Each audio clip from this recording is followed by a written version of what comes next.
Tonight, only on 13, a registered sex offender has been charged with walking into public places and performing lewd acts more than a dozen times in the last few years. He is behind bars again tonight. But ABC 13's Brooke Taylor speaks to a woman who feels violated after she says he did it right next to her while she was alone at work. Now, she fears it's just going to keep happening, huh, Brooke?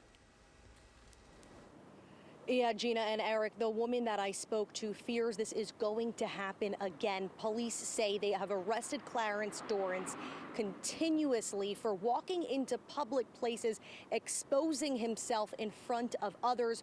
The woman tonight says she was at work alone when this happened and says she should feel safe in her own workplace. I was uncomfortable because I did just have a gut feeling that it was a weird situation.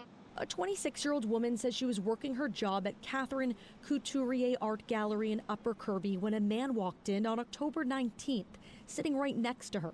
She had a feeling something was off. I did realize that he was touching himself underneath the desk, so I got up to go to the back. Feeling violated, she snapped this picture as he was leaving, ran to the back, and called police. Police charged that man, Clarence Dean Dorris, with indecent exposure.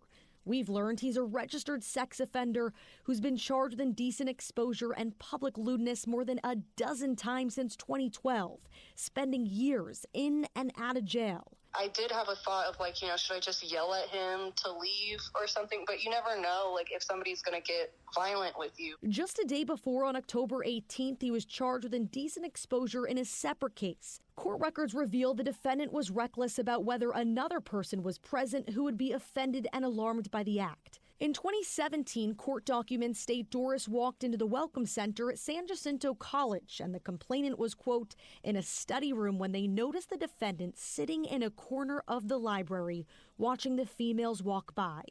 It goes on to say he unzipped his pants and began to perform a lewd act. In that case, he was sentenced to 90 days behind bars. It seems like, it's just a cycle.